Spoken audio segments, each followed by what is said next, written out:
So guys, magluto taog kape or maghimo taog kape. So ang kape dahil rin no, i-broad jud siya. So kailangan nato mag-init og tubig.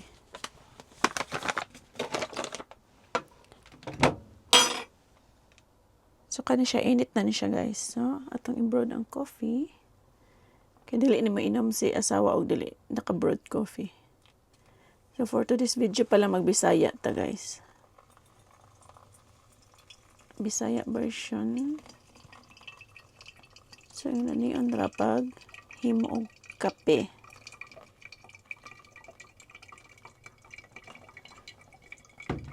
Tapos ato na siya patuloon na butangan na pug utron niya. So sa balay guys, lahi mi mag himo og kape. So, dari lahi po maghimo og kape. So, dari naka-broad. Yun na nilang akong paghimo kay. Manumano ni siya guys ha. Kay walay kuan.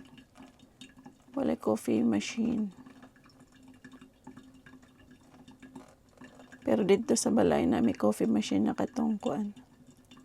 Pwede ka maghimo og cappuccino, cafe latte, macchiato. Pero napod may machine nga mag-broad og coffee na coffee lang pod.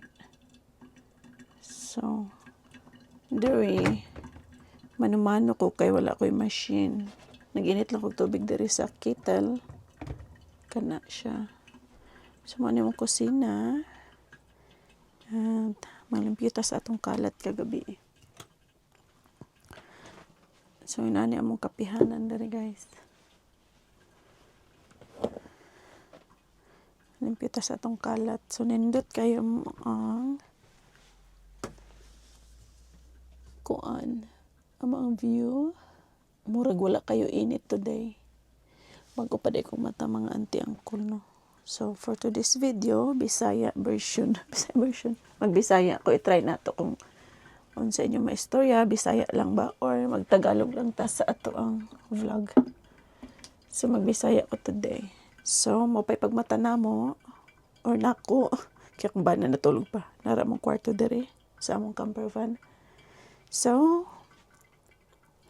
first thing na akong ginahimo every morning is, mag-broad o coffee, maghimo og kape.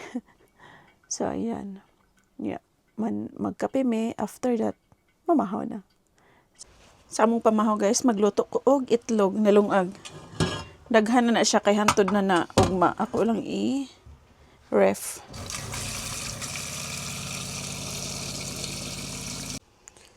So among lutuan kay kalan guys. So inani na may pangsindi. Mao siya posporo pero gas lang gapon siya. Wala, dili mo siga. So, ana siya. Sugaas siya, guys, no? So, ayan. Uy, wala may taklob. Hanap po na ito itong taklob, eh. So, ayan. Atong itlog. 6 minutes lang na siya, guys. Luto na siya. So, guys, mani among pamahaw. Madali ang ano lang na siya. Madali ang luto. Madali ang pamahaw. Itlog, na juice, milk, tinapay, kape. Mga palaman. So, ayan. So, guys, dadaan tayo sa isang typical Norwegian church. Ayan.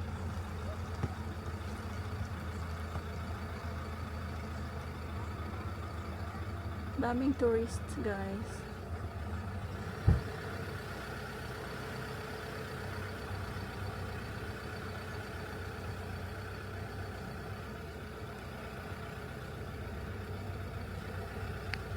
So guys, dadaan kami sa napaka old road nila dito bago pa ang mga tunnels.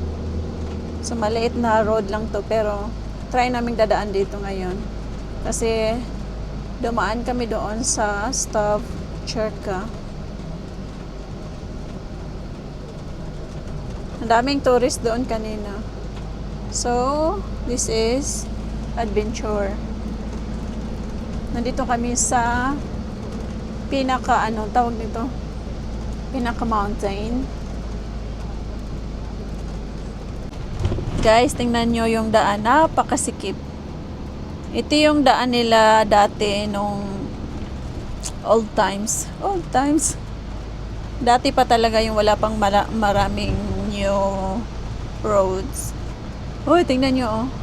Nadaan tayo sa napakasikip.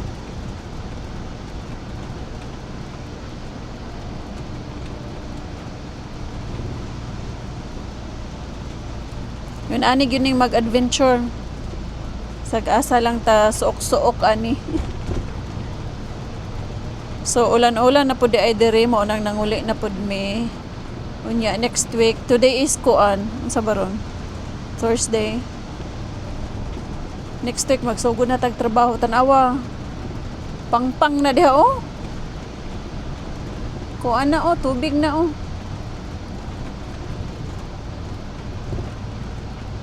So human nami og camping sa Fagernes camping. Kuan mi dito, tulo mi kaadlaw dito. Nya murag gilaay na sad, nanguli na pud mi. Nya magpahuway lang mig pila ka adlaw nya manarbaho na.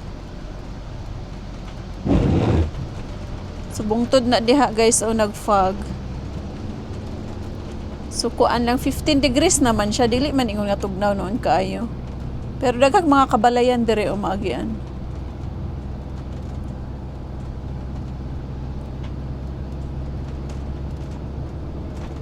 Venhela.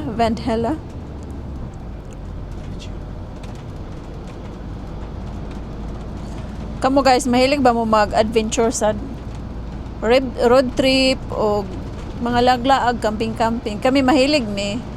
Pero medyo glamping, social na pagka-camping. Kasi may camper van. Tingnan nyo, may mga bahay-bahay dito. Ganda. Ganda ng bahay na yun. Magaganda yung mga bahay dito sa Norway. Particularly sa Europe. Awa, bungtod na diha itong agian. Nya na ata diri.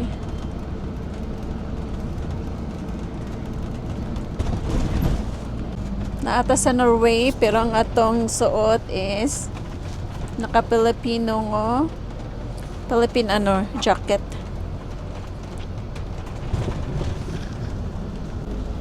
So dadaan na naman tayo sa masikip na daanan. Tunnel. The tunnel is very madilim. Hala, walang ilaw yung tunnel. Usually meron naman silang ilaw daw. Hala.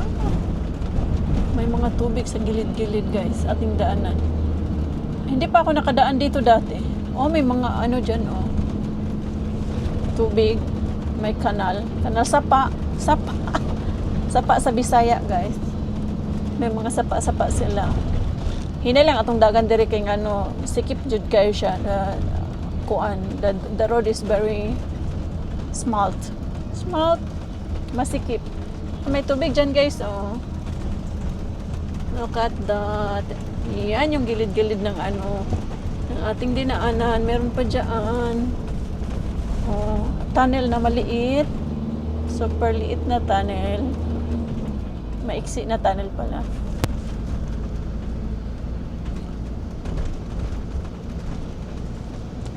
This is kuan. What place is this, Yentura? I don't know the place, pero meron naman silang guys, meron silang nakalagay na mga signage na dahan-dahan lang kasi merong mga dumadaan din na ibang sasakyan like that oh. So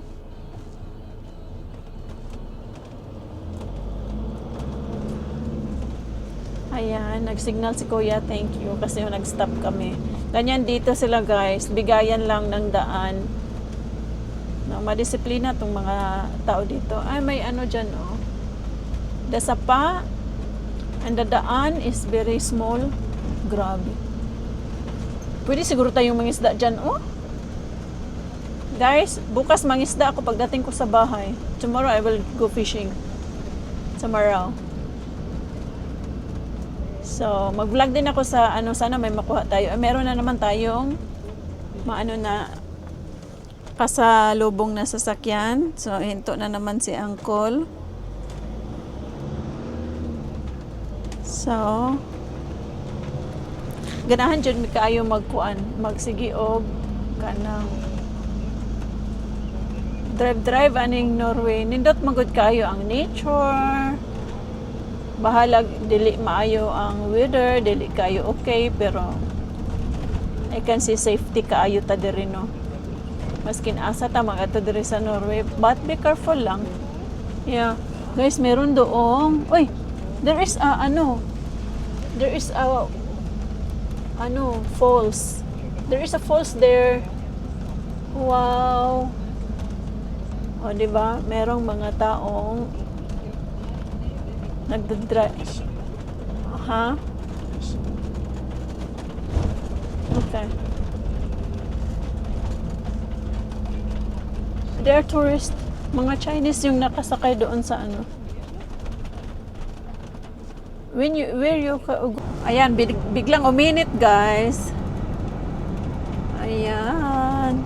Grabe talaga ang ano, unpredictable yung ano dito. Yung weather dito sa Norway. So, mag-drive ka ng ilang minutes, ulan. Mag-drive ka ng ilang minutes, iinit. Ayan, mainit dito, pero sa unahan maulan. So, this is the weather of Norway. Nandito kami sa Lardal. Meron pala ditong maraming farmers na nagtitinda ng cherry and strawberry. Maghahanap tayo ng mabilhan. Baka meron tayong madaanan. And the potato is from here also.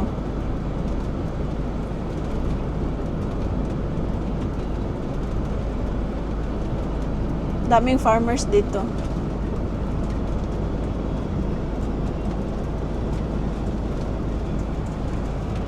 So, meron sila ditong apple farm, guys. So, apple yan, mga apple. Dami. May nakalagay farmers market dito. So, dumaan pala tayo sa the longest tunnel in Europe, guys. So, ito yung dinaanan natin ngayon. Lakas naman nagpatakbo ng asawa ko. Meron silang pailaw dito sa loob na may kulay. Pwede din palang huminto dito at mag-picture-picture, guys. Ayan, may huminto doon, oh.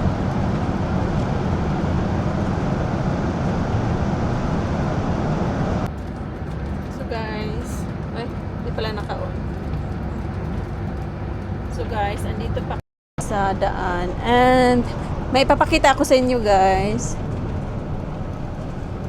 Meron diyan lake. May ano doon, cruise ship. Ayun, guys, oh, may cruise ship doon. So ayan yung cruise ship, guys. So maraming tourist dito kasi summer, pero hindi maganda ang panahon today. Pero okay naman siya. Ayan. Maraming turista. Sa ano pala yan, sa lake. So marami pa ring tourist kahit medyo malamig-lamig. Hindi naman masyadong malamig.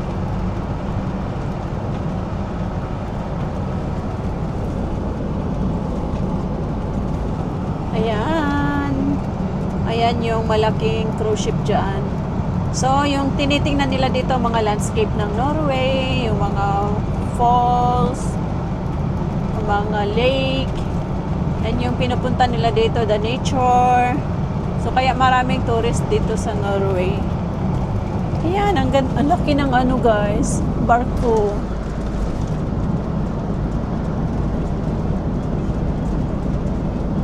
This is not dagat guys ha. It's a lake only. It's just a lake. Ayan, super laki ng barko. Wow. Yan guys, oh. Kita nyo? That's the ship. Ayan. And then, dadaan tayo ng tunnel again.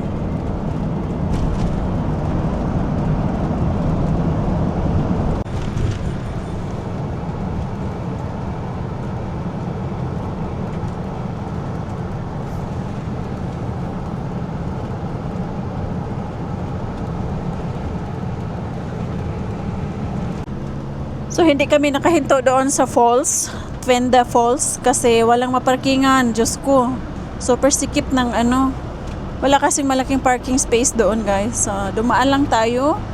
Babalik kami next time na maliit yung sasakyan na gagamitin namin. Baka yung Porsche niya, yung Porsche na sasakyan niya. So, ayan, dumaan lang tayo. At least naka-video ako ng konti. So, pauwi na tayo. Malapit after 2 hours na sa bahay na tayo guys. So, 5 oras pala yung aming biyahe, no?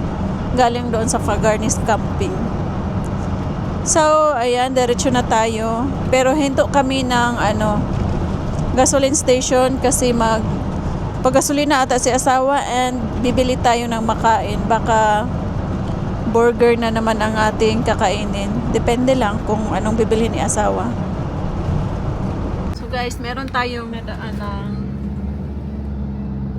Twenda Falls. Ayan dyan guys, oh. So walang maparkingan, baka hindi kami magpa-park or na siya parking yan tura. Ingin parking. Di tabuta. Kami park ka na? Na. Yeah, we can barago da. West Asia. We can barago. So may falls dyan guys, oh. Alam nyo ba guys, dyan sa taas, meron dyang mga cabin at hotel pang pang winter naman siya sa mga mahilig mag-ski. So ayan, ski center kasi yan dyan sa taas. Yung mga slalom na ski, yung mga galing sa pinakatuktok pababa. So dyan banda, ayan, marami dyang mga balay-balay, mga bahay-bahay. Ano yan siya dyan, mga cabin. Ayan, pang winter. So, nandito tayo sa Voss. Hinto kami dyan at kakain. Meron kaming nadaan ng gasoline station. So, magpagasolina at bibili ng burger.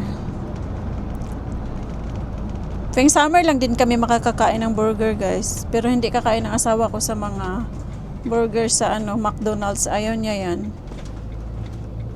Pero sa gasoline station, kumakain naman siya. Kasi sila, masarap ang mga burger nila dyan. Mga malalaki.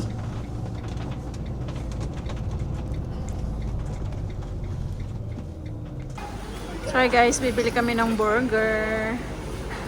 So guys, ito pala yung binili ko, 39 kroner. And then sa asawa ko ito ay 43 kroner. Guys, ito na yung ating burger. 100 grams yung niya, burger patty niya.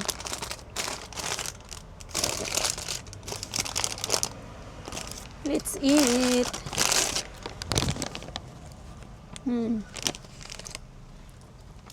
Super sarap. Meron siyang lettuce. Meron siyang bacon.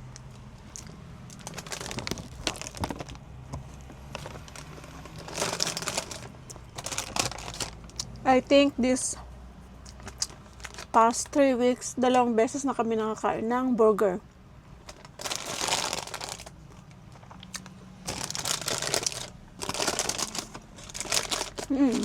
Super sarap na bacon.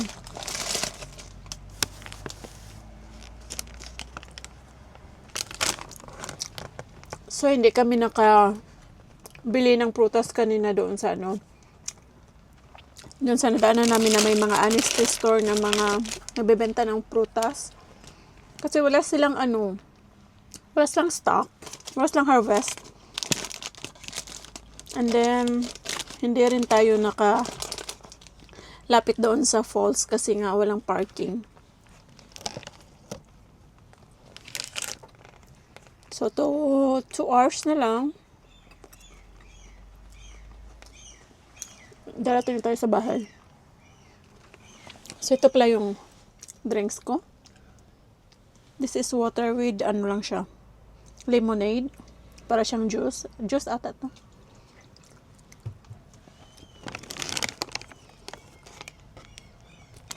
This is my first meal this day.